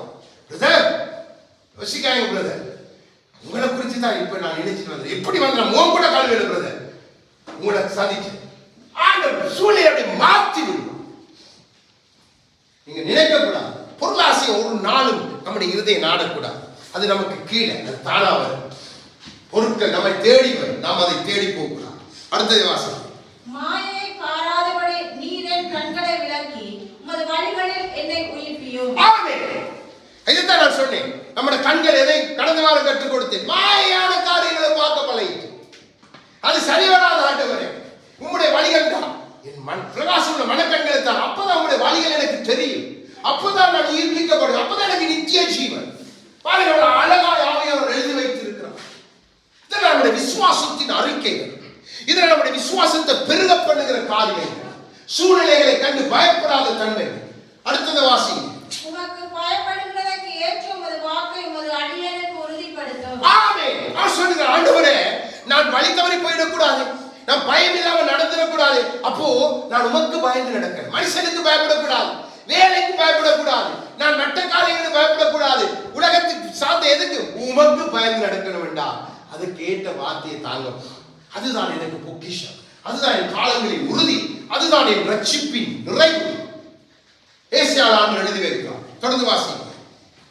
நான் அஞ்சுகிற நிந்திய விரட்டியவர்களும் உம்முடைய நியாய தீர்ப்புகள் நல்லவைகள். ஆமென். அவரை அஞ்சுகிற நிந்தைகள் என்னவா? தேவையில்லாத காரியங்கள் செய்து நம்முடைய நியாய தீர்ப்புகளை அகப்பட்டு போயிடாத படிக்கு என்ன விளக்கியும் உங்களுடைய நியாய தீர்ப்பு நல்லதா ஆண்டவரே. இதைத்தான் கொரிந்தியரிலே பவுல் நாம் வாசிக்கிற பந்தியாரை வாசிக்கிற சொல்ற கடைசி நாளே நாம் கர்த்தராலே ரட்சிக்கப்படும்படி நல்லா நிலை கொள்ளுங்க. அப்போ நம்முடைய நியாய தீர்ப்புகளை குறித்து நாம் பயப்படக்கூடாது. சொல்லணும் ஆண்டவரே நல்லது, ஏன்னா அதுதான் என்னை நல்வழிப்படுத்தும், உம்மோடு என்னை சேர்த்து வைக்கும். அப்போ என்னை விட்டு அந்த நிந்தைகள் அப்படிப்பட்ட காரியங்களை நீக்கி போடுங்க. உங்களுக்கு பிரியம் இல்லாமல் நான் செய்து கொண்டிருக்கிறது நியாய தீர்ப்புக்கு என்னை கொண்டு போடுற காரியங்கள் வேண்டாம். இந்த உணவு நமக்குள்ள இருக்கணும். இது விசுவாசத்தின் அறிக்கை. அதான் நான் சொல்றேன், இனி வரப்போகிற உலகத்தை குறித்து நான் பேசுகிறேன். அதை உங்களுக்கு கீழ்படுத்தி இருக்கிறார் ஆண்டவர். தேவ தூதர்களுக்கு அல்ல, அவர்கள் பணிவிடையாளிகள். உங்களுக்கு எத்தனை உன்னதமான ஸ்தானத்துக்கு தேவன் அழைத்திருக்கிறார். நாம் எல்லாத்தையும் விட்டுட்டு நம்ம பூமியில நமக்கு எல்லாம் தரும். எல்லாத்திலே நம்முடைய வழிகள் தாருமா ஆவியானவர் அருள்வருகிறார். மிகவும் கவனம் பிள்ளைகளே, மிகவும் கவனம். அடுத்தது வாசிங்க. இதோ உம்முடைய கட்டளைகள் மேல் வாஞ்சியாய் இருக்கிறேன், உமது நீதியால் என்னை உயிர்ப்பியும். ஆமென். ஆண்டவரே உம்முடைய வார்த்தை தான் என்னை உயிர்ப்பிக்கும். உம்முடைய ஆவியானவர் தான் ஜீவனும் சமாதானம். இதுல நான் நடக்கணும். இதைத்தான் பவுல் சொல்லுகிறார். கடைசியாய் சகோதரரே, கர்த்தரிலும் கர்த்தரின் சத்துவத்தின் வல்லமையிலும் பலப்படுங்க. இந்த பலம் இல்லாம நீங்க கர்த்தருக்கு பிரியமாய் வாழ முடியுமோ? இந்த பலம் இல்லாம நீங்க கர்த்தருக்காக ஊழியம் செய்ய முடியும்? ஊழியம் என்று சொன்னா சாதாரணமானது இல்லை. நம்ம 10 பேரை வச்சு ஊழியம் செய்யறது இல்ல. ஊழியம் நம்ம ஊழியம் செய்யறோம்னா கடந்து போகணும். பல காரியங்கள் வரும் உங்களுக்கு எதிராக, பல காரியம், சும்மா 1-2 இல்லை, தொடர்ந்து வரும் காரியம். அப்போ அதெல்லாம் தாண்டி அப்போ ஒரு வார்த்தை இருந்தா நம்ம அமைதியா சொல்லிட்டு போட்டோம் சிஸ்டர், பரவாயில்லை, சொல்லிட்டு போன பிரதர், பரவாயில்லை. கர்த்தருடைய வார்த்தை என்னை உயிர்ப்பிக்கும், கர்த்தருடைய வார்த்தை என்னை நடத்தும், நான் கர்த்தருக்கு பயப்படுகிறதே நேசிக்கிறேன் என்று சொல்லி உங்களுடைய இருதயம் அவர்களுக்கு சாட்சி கொடுக்கும். அப்போ தேவன் பார்க்கிறார் சிலவா இந்த நிலைக்குள்ள வரணும். ஏன்னா பலனற்ற செடிகள் நீங்க, பலன் கொடுக்க முடியாத திராட்சை செடிகள் கர்த்தர் பார்க்கிறார். இதெல்லாம் சரி வராது. ஏன்னா இந்த காலங்களுக்கு நீங்க பலப்படையில்லைன்னு சொன்ன, இந்த காலங்களுக்கு நீங்க உங்களை சரிப்படுத்த என்று சொன்னார். சிலவா மேல நான் சொன்னது போல காலம் வருது, நீங்க யாரும் நிற்க மாட்டோம். சாத்தான் ரெடியா வைக்கி, அப்போ நீங்க யாரும் நிற்க மாட்டோம். நான் அதை உங்களுக்கு சொல்றேன். நீங்க ஒரு நாள் நான் இந்த இடத்துல கடந்து போனா நீங்க பிரதர் இதை எங்க மத்தியில எல்லாரும் மத்தியில சொல்லிட்டு போனான்னு நீங்க நினைப்பீங்க. இந்த காரியத்துக்குள்ள நீங்க வராம இருந்தா வந்துட்டா நீங்க சத்துருக்கு லேசாக அப்படி தட்டி விட்டு நீங்க தேவ ராஜ்யத்தின் நீதியை கண்டுவீங்க. நாளைக்கு நீங்க எல்லாம் போக்குல கத்திர கொடுத்த கணக்கு கேட்போம், நிச்சயமா கேட்போம். மகனை உன்னை குறித்து நான் இப்படிப்பட்ட காரியங்களை வைத்திருந்தேன், உங்களுக்கு உங்களை நம்ப பண்ணின வார்த்தைகள் உண்டு, எல்லாம் காட்டுவார். பேசின நபர்களையும் காட்டுவார், நேரத்தையும் காட்டுவார், எல்லாத்தையும் காட்டுவார். எல்லாம் அவர் புத்தகத்துல இதுல இங்க தவறிட்டான், இங்க தவறிட்டான், இங்க தவறிட்டான், இங்க தவறிட்டான். இப்ப என்னிடத்துல எப்படி நான் பங்கை கொடுத்தேன் ஆண்டவர் நிச்சயமாய் கேட்கும். எல்லா இடத்துலையும் கேட்க போறோம். நம்ம கட்டில படுத்திருந்து நம்ம குடும்பத்தில் நம்ம பேசுற காரியங்கள் என்னன்னா அதிகமாக நம்மளுடைய குடும்பங்களை குறிச்சு என்ன செய்யலாம், அடுத்த கட்டமா ஓகே இப்படி செய்யலாம், அப்படி இதுதான். அதை விட்டுட்டு ஆண்டவரே நீர் என்னத்தை வச்சிருக்கு, நான் உமக்கு என்ன செய்ய, என் பிள்ளையை கொண்டு நீர் என்ன செய்ய சித்தமா இருக்கிறீர் அதை சொல்லித்தான், என் மனைவியை கொண்டு சொல்லித்தான், என் குடும்பமாக நீர் வைத்திருக்க திட்டங்கள் சொல்லித்தான். அப்படி நம்ம நடக்க பழகிட்டோம் என்று சொன்னால் மனுஷனை நம்ம ஒரு நாளும் பார்க்க மாட்டோம், கர்த்தரை பார்ப்போம். அதுதான் நம்முடைய கர்த்தரை பலப்படுகிற தன்மை. அப்போ ஆவியானவர் நமக்கு திருவிழம் பெற்ற வார்த்தையை கொடுப்பார், வார்த்தையை கொடுப்பார். கவலைப்படாத, புதிய காரியத்தை நான் செய்ய போறேன், அவாந்திர வழியில் உனக்காக ஆறுகளை உண்டாக்க போகிறேன். ஆகவே நான் செய்ய போகிற காரியத்தின் நிமித்தம் அநேகர் அந்த தேவ ராஜ்யத்தை தேவனை மகிமைப்படுத்த போகிறார். ஆக இதெல்லாம் உங்களுக்கு ஆரம்பம். தூக்கி வீசிட்டு என்ன பிடிச்சுக்கோ, என் கரத்தை பிடிச்சுக்கோ, நான் உன்னோடு இருக்கிறேன், பயப்படாது, கலங்காது, நான் உன்னுடனே இருக்கிறேன், உன்னுடனே இருக்கிறேன், உன்னுடனே வார்த்தை வந்து கொண்டே இருக்கு. எங்கேயாவது திடீர்னு பார்த்தா அந்த வார்த்தை தான் வரும். இன்னொரு பக்கத்துல எப்படி வருதுன்னே தெரியும். உன்னுடனே இருக்கிறேன், உன்னுடனே இருக்கிறேன், உன்னுடனே இருக்கிறேன், வார்த்தை தொடர்ந்து வந்து கொண்டே இருக்கு. ஆச்சரியமாயிருக்கு. ஆண்டவரே நீர் நல்லவர். அப்போ தேவ பிள்ளைகள் நீங்க எல்லாரும் அவருடைய அந்த கர்த்தர்ல நீங்க முதலாவது பலப்படணும், அவருடைய வார்த்தையில பலப்படணும், கிறிஸ்துவில பலப்படணும். அடுத்தது அவருடைய ஆவியினால நிரப்பப்பட்டு அந்த சத்துவத்தை தாங்கி நீங்க போகணும். போய் நீங்க உங்களை சுற்றி இருக்கிறவங்களை அசைக்கணும். நீங்க போகிற தேசம் கிராமங்களை அசைக்கணும். ஒரு அசைவார்கள் காரணம். போய் இந்த மனிதன் வந்துட்டு போன இந்த வீட்டுக்குள்ள ஏதோ வித்தியாசம், ஏதோ காரியங்கள் கட்டப்படாம இருந்த காரியங்கள் கட்டப்படுதே, எப்படி ஆயிற்று? இவ்வளவு நாள் முடியாம இருந்த காரியம் முடியுதே, எப்படி ஆயிற்று? முடியப்படுகிற கர்த்தர் மனுஷன் ஒன்றுமே இல்லை, அவர் நம்மோட இருந்துட்டார். தாவீது சொன்னது போல ஆண்டவரே உம்மால நான் ஒரு சேனைக்குள்ள பாய்ந்து மதிலெல்லாம் தாண்டிட்டு போயிடுவாங்க, எதிரிகள் எல்லாத்தையும் நான் சொல்றான். சீக்கியம் எல்லாம் பங்கிடு, யூதாவுடைய நியாய பிரமாணிகள் எல்லாமே காலுக்கு கீழே தாவீது சங்கீதத்துல பாடி வைக்கிறான். எங்களுக்கு அவர் யுத்தங்களை நடப்பிக்கிற கர்த்தர். எவ்வளவு அருமையான சங்கீதம். அப்போ நம் தேவ சமூகத்தில் எழுந்திருந்து அவரை நம்புகிற நாம்